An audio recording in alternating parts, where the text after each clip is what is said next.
कैसे हैं आप लोग? अच्छे होंगे। बच्चों, अभी हम क्या पढ़ रहे हैं? इस समय हम पढ़ रहे हैं अपनी व्याकरण पुस्तक से। और व्याकरण पुस्तक से हमने क्या पढ़ा? पिछली बार हमने क्या पढ़ा था? हमने पढ़ा था उपसर्ग, और आज हम पढ़ेंगे प्रत्यय। तो थोड़ा सा हम रिकॉल करते हैं आपको कि उपसर्ग क्या है। उपसर्ग वे शब्दांश होते हैं जो शब्दों के प्रारंभ में जुड़ते हैं, यानी कि शुरुआत में जुड़ते हैं और शब्दों का अर्थ बदल देते हैं। उन्हें हम क्या कहते हैं? उपसर्ग कहते हैं। हमने आपको हिंदी के उपसर्ग, संस्कृत के उपसर्ग और विदेशी उपसर्ग बताए थे ना? वो आपने काम कंप्लीट कर लिया होगा। आज हम पढ़ेंगे प्रत्यय। प्रत्यय क्या है? प्रत्यय वे शब्दांश होते हैं जो शब्दों के अंत में जुड़कर उनके अर्थ को या तो बदल देते हैं या उनमें कोई विशेषता ला देते हैं। क्या करते हैं? या तो उनको बदल देते हैं पूरी तरह से, या उसमें कोई नवीन विशेषता ला देते हैं। उन्हें हम कहते हैं प्रत्यय। प्रत्यय संख्या में कितने हैं? 2। एक होते हैं कृत प्रत्यय और एक होते हैं तद्धित प्रत्यय। अब कृत और तद्धित प्रत्यय क्या है? तो बच्चों, कृत प्रत्यय वे प्रत्यय होते हैं जो धातु से संबंधित होते हैं, ठीक है, और उसमें क्रिया का होना आवश्यक होता है, ठीक है। और जो तद्धित प्रत्यय होते हैं वो संज्ञा, सर्वनाम और विशेषण से युक्त होते हैं, ठीक है। पहला वाला जो हमारे कृत प्रत्यय है उसमें धातु आते हैं, और दूसरा वाला जो हमारा प्रत्यय है तद्धित, उसमें संज्ञा, सर्वनाम या विशेषण आते हैं। तो आज हम सबसे पहले पढ़ेंगे प्रत्यय किसे कहते हैं। आइए हम बोर्ड पर देखते हैं प्रत्यय की परिभाषा। तो प्रत्यय की परिभाषा क्या है? प्रत्यय वे शब्दांश हैं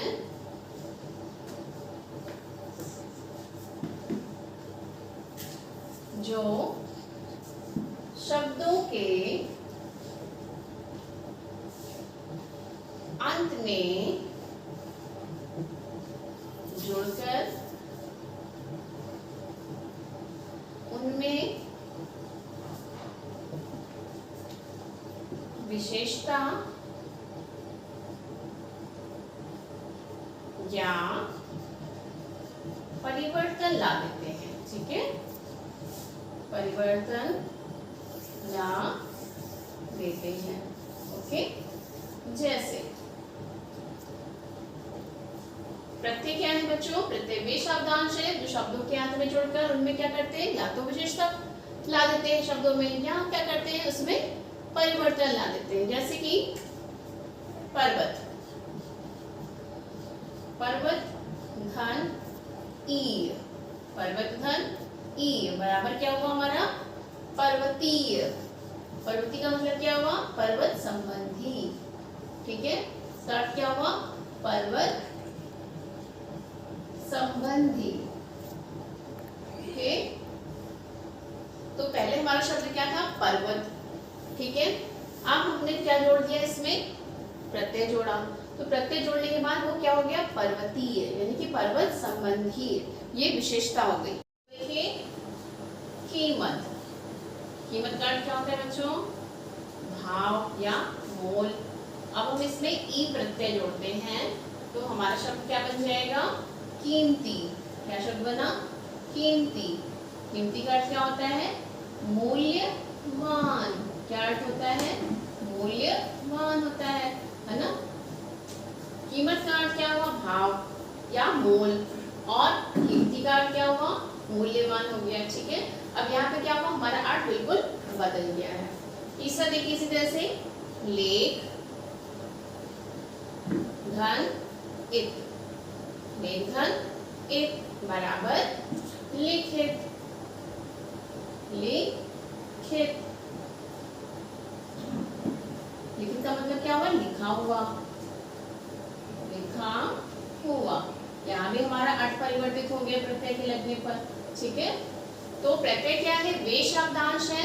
शब्दांश का मतलब है शब्दों के अंश, जैसे कि ई और इद। ये कोई शब्द नहीं है बच्चों, ये शब्दों के अंश हैं जो शब्दों के साथ जुड़कर क्या करते हैं? या तो विशेषता ला देते हैं या उसमें परिवर्तन ला देते हैं। जैसे पर्वत धन ई पर्वतीय, कीमत धन ई कीमती, लेख धन इत लिखित, ठीक है। इसके बाद आता है बच्चों प्रत्यय के भेद आते हैं। ठीक है, तो प्रत्यय के दो भेद हमने आपको बताया था ना, पहला है कृत प्रत्यय और दूसरा है हमारा कौन सा, तद्धित प्रत्यय। देखिए प्रत्यय के भेद क्या है, कृत प्रत्यय और दूसरा क्या है, तद्धित प्रत्यय। तो कृत प्रत्यय किसे कहते हैं, ऐसे शब्दांश जो क्रिया के साथ लगाए जाते हैं, ऐसे शब्दांश जो क्रिया के साथ लगाए जाते हैं, क्रिया मतलब धातु के साथ। ठीक है, तो उन्हें हम क्या कहते हैं, कृत प्रत्यय कहते हैं। और ऐसे शब्दांश जो संज्ञा, सर्वनाम और विशेषण के साथ लगाए जाते हैं, उन्हें हम क्या कहते हैं, तद्धित प्रत्यय। अर्थात जो शब्दांश क्रिया के साथ लगाते हैं, अर्थात धातु के साथ लगाते हैं, वो कृत प्रत्यय, और जो संज्ञा, सर्वनाम, विशेषण के साथ लगाते हैं वो तद्धित प्रत्यय होते हैं। अब हम देखेंगे कृत प्रत्यय के उदाहरण। जो इसका उदाहरण देखिए, जैसे लड़, धन, धन आका बराबर लड़ाका। ठीक है, अब इसे मूल धातु क्या है, लड़ है, हमने प्रत्यय क्या लगाया, आका, और हमारा शब्द क्या बन गया, लड़ाका। ठीक है, क्या बना, लड़ हमारा मूल शब्द, आका हमने लगाया प्रत्यय, और लड़ाका हमने क्या लिखा, नया शब्द बना दिया। इसी तरह देखिए घट, घट धन इया, घट धन इया, घट धन इया बराबर घटिया। ठीक है, घटिया मीन्स खराब। तो आपने क्या देखा, घट हमारा मूल शब्द, इया हमने लगाया प्रत्यय, और घटिया की खराब वस्तु। अब ऐसे देखिए चढ़, धन आई, चढ़ धन आई बराबर चढ़ाई। ओके, चढ़ धन आई बराबर चढ़ाई। तो चढ़ हमारा क्या है, मूल शब्द, आई हमारा प्रत्यय, और चढ़ाई हमारा नया शब्द बन गया। अब ऐसे भूल, भूल धन अक्कड़, भूल धन अक्कड़ बराबर भुलक्कड़, भुलक्कड़, भुलक्कड़। ठीक है, अब इसमें आपको पहचानना, आप कैसे, तो आप बोलोगे कि मैम हम कैसे पहचानेंगे कि ये तद्धित प्रत्यय है कि कृत प्रत्यय है। आप पहचान नहीं पाओगे ना, क्योंकि प्रत्यय तो सब में ऐसे ही चलते हैं, चाहे वो कृत प्रत्यय हो चाहे वो तद्धित प्रत्यय हो। तो आपको क्या करना, कैसे आप पहचानोगे, पहचानने की तरीका देखिए। ये क्या है, लड़, मूल धातु, हमने क्या बताया कि कृत प्रत्यय ऐसे शब्दांश जो क्रिया के साथ लगाए जाते हैं। ठीक, तो आपको सिर्फ क्या करना है, हर मूल शब्द के आगे क्या लगाना है, ना। और अगर हमारी क्रिया बन रही है तो समझ लीजिए वो क्या है, कृत प्रत्यय। लड़ना, लड़ना हमारा क्या है, लड़ना हमारा क्रिया है। घटना, कोई चीज घटित हो रही है, घटना। चढ़ना, भूलना। ठीक है, अब ये सब क्या है, हमारी क्रिया है। ओके, और अगर हम ना लगा के, अगर हमें उसमें कोई भी क्रिया नजर आए, संज्ञा, सर्वनाम या विशेषण आए, तो समझ लीजिए वो कौन सा प्रत्यय होगा, तद्धित प्रत्यय होगा। ये बहुत बड़ी पहचान है कृत प्रत्यय और तद्धित प्रत्यय को पहचानने की। अगर आप ना लगा के आप देख रहे कि क्रिया बन रही है तो वो आपका कृत प्रत्यय, और यदि क्रिया नहीं बन रही है तो वो क्या है, आपका तद्धित प्रत्यय। ओके, क्लियर है। अब आते हैं हम दूसरे बच्चों, ये तो हमारा कृत प्रत्यय। अब दूसरा प्रत्यय हमारा क्या है, तद्धित प्रत्यय। तद्धित प्रत्यय की परिभाषा हमने क्या बताई, ऐसे प्रत्यय जो संज्ञा, सर्वनाम और विशेषण के अंत में जुड़कर शब्द को परिवर्तित कर देते हैं। ठीक है, या विशेषता ला देते हैं, जुड़कर नए शब्द बनाते हैं, तो उन्हें हम क्या कहते हैं, तद्धित प्रत्यय। कृत प्रत्यय में क्या था, वो क्रिया के साथ जुड़ते हैं, और क्रिया को कैसे हम पहचानेंगे, हर शब्द के आगे हम ना लगाएंगे, और ना लगाने के बाद अगर हमें उस क्रिया, वो क्रिया बन रहा है शब्द, तो समझ जाइए कि वो कृत प्रत्यय है। और अगर संज्ञा, सर्वनाम या विशेषण का शब्द बन रहा है प्रत्यय लगाने के बाद, तो समझ लीजिए वो कौन से प्रत्यय है, तद्धित प्रत्यय है। ठीक है, यानी ऐसे प्रत्यय जो संज्ञा, सर्वनाम और विशेषण शब्द के अंत में जुड़कर उसका अर्थ बदल देते हैं, तो उन्हें हम क्या कहते हैं, तद्धित प्रत्यय कहते हैं। आइए हम उसके उदाहरण देखते हैं। लकड़ी धन हारा बराबर लकड़ हारा। अब इसको तोड़ते हुए आप ये मत करिएगा बच्चों कि आप लकड़ अलग कर दें, हारा अलग कर दें। हारा आपका प्रत्यय है, लेकिन लकड़ जो शब्द हमारा आया है वो किससे बना है? लकड़ी से बना है। ठीक है, ये कभी मत करिएगा कि हम लकड़ अलग कर दें, हारा अलग कर दें। तो लकड़ कोई मूल शब्द नहीं है, आपको उसका मूल शब्द निकालना है। तो लकड़ यानी लकड़ी, हारा लकड़ी इसका मूल शब्द है। अब आप इसमें अगर आप लगाते हो ना, मान लीजिए इसमें आपने ना लगाया पहचानने के लिए, तो क्या शब्द बना? लकड़ीना। लकड़ीना तो कोई शब्द ही नहीं है। और लकड़ी नाम से ही पता चल रहा है कि वो क्या है? संज्ञा है। कौन सी संज्ञा? पदार्थवाचक। ठीक है, लकड़ी अपने नाम से ही आपको जाहिर हो रहा है कि लकड़ी आपका संज्ञा है। ठीक है, ना कि क्रिया है। अगर ना लगाने पर क्रिया आ रही है तो वो आपका कृत प्रत्यय बन जाएगा, और ना लगाने पर अगर हमारा कोई भी शब्द नहीं बनता तो हमारा तद्धित प्रत्यय होगा। अब लकड़ी जो कि नाम से ही जाहिर है कि वो क्या है? संज्ञा है। आगे देखिए, सोना धन आर बराबर सोनार। ठीक है, अब इसमें आप गलती ये मत करिएगा कि आपने सु अलग कर दिया और आर अलग कर दिया। आर आपका प्रत्यय है तो सु नहीं करेंगे, क्योंकि सु कोई शब्द नहीं है। इसका मूल शब्द क्या है? सोना। ठीक है, मूल शब्द सोना है, आपको सोना ही लिखना है। सुधन नार नहीं करेंगे, सुनार का सुधन नार नहीं करेंगे। सोना धन आर सोनार। ठीक है, अब जैसे है कीमत धन ई बराबर कीमती। ठीक है, अब कीमत क्या है? अब कीमत क्या है? हम लगाएंगे ना। ठीक, तो क्या बन जाएगा हमारा शब्द? कीमत ना। तो कीमत ना तो कोई शब्द ही नहीं है, तुरंत आप पहचान जाएंगे कि ये क्रिया नहीं है, तो फिर क्या है? तद्धित प्रत्यय है। और कीमत क्या है? संज्ञा है, सर्वनाम है या विशेषण है? कीमत हमारा विशेषण है, तो ये हमारा क्या हो गया? तद्धित प्रत्यय हो गया। ठीक है, इसी तरह जैसे सुंदर धन ता बराबर सुंदरता। मूल शब्द हमारा क्या है? इसमें मूल शब्द हमारा है सुंदर। ता हमारा क्या है? प्रत्यय। सुंदर क्या है? एक भावना है, सुंदर भाव है, तो ये हमारा क्या है? विशेषण भी है और हमारा संज्ञा भी है। ठीक है, सुंदर विशेषण भी होता है और सुंदर हमारा भाव भी है, तो ये क्या है? तद्धित प्रत्यय। आप सुंदर के आगे हम ना लगा के देखेंगे तो क्या आएगा? सुंदरना, कीमतना, सोनाना, लकड़ीना। तो ये कोई भी क्रिया नहीं है, ना कोई शब्द बन रहा है, तो ये कौन सा प्रत्यय हो जाएगा? हमारा तद्धित प्रत्यय हो जाएगा।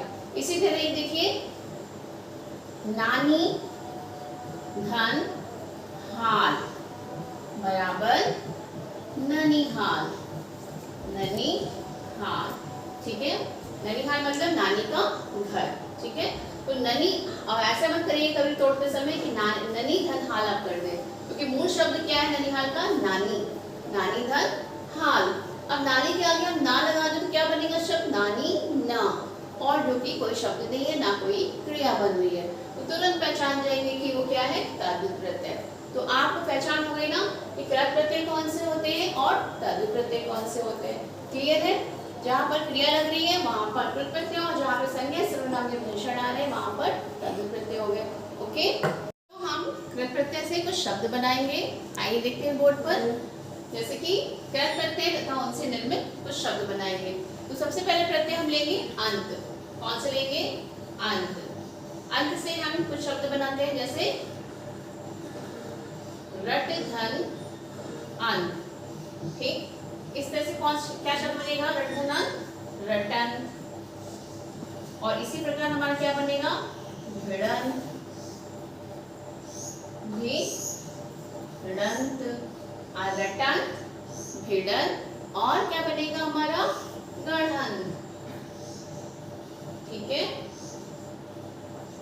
रट धन अंत रटन, भिड़ धन अंत भिड़न, और गढ़ धन अंत गढ़न। अब हम लेंगे अक्कड़। हम कौन सा प्रत्यय लेंगे? अक्कड़। और हम शब्द क्या बनाएंगे? भुलक्कड़, भुलक्कड़ और घुमक्कड़,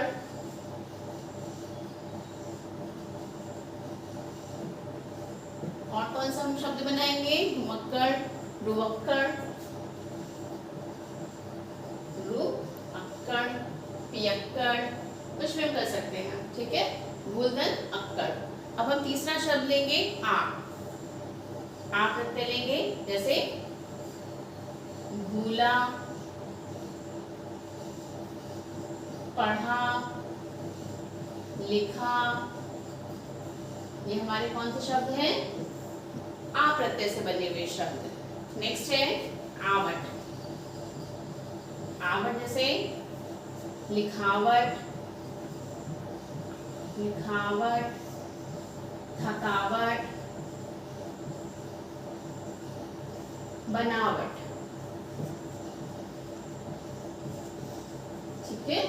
तो ये हमारे कृत प्रत्यय से बने हुए शब्द हैं, ठीक है। जैसे रटन। अब हम देखेंगे तद्धित प्रत्यय से बने शब्द, ठीक है। तद्धित प्रत्यय से बने शब्द। अब तद्धित प्रत्यय में हमारा प्रत्यय है आई, ठीक है। हम शब्द क्या बनाएंगे? मिठाई, भलाई और अच्छाई। क्या क्या हमारा शब्द बना? मिठाई, भलाई और अच्छाई। अब हम बनाएंगे शब्द, कौन सा शब्द बनाएंगे? मान। क्या बनाएंगे बच्चों? गति, गतिमान और श्रीमान। ओके, आपको क्या चेक करना है? इसमें कहीं पर क्रिया अगर आ रही है तो वो कृत प्रत्यय, और क्रिया नहीं आ रही है तो कौन सा प्रत्यय? तद्धित प्रत्यय। अब क्या है? धनवान, जैसे वान, वान प्रत्यय लगा के हम क्या बनाएंगे? धनवान, ठीक है। वान लगा के हम क्या बनाते हैं? धनवान। धनवान के बाद हम क्या बनाएंगे? बलवान, ठीक है। और दयावान, दयावान। अब है बास। बास प्रत्यय है, बास प्रत्यय से हम शब्द क्या बनाएंगे? जैसे धोखेबाज, धोखेबाज, चालबाज आदि, ठीक है। तो ये कौन से शब्द हमारे बने? तद्धित प्रत्यय से बने हुए शब्द हैं, और इससे पहले हमने क्या बताया? कृत प्रत्यय से बने हुए शब्द। ओके बच्चों, तो बच्चों हमने आज क्या पढ़ा? प्रत्यय पढ़े, और इससे पहले हमने क्या पढ़ा था? उपसर्ग पढ़े थे, ठीक है। उपसर्ग क्या है? वे शब्दांश जो शब्दों के प्रारंभ में जुड़ते हैं और उसका अर्थ बदल देते हैं। प्रत्यय क्या है? प्रत्यय वे शब्दांश हैं जो शब्दों के अंत में जुड़ते हैं और उनके अर्थ बदल देते हैं, ठीक है। तो अब हम मिलते हैं आपसे अपनी नेक्स्ट क्लास में, तब तक के लिए बाय बाय।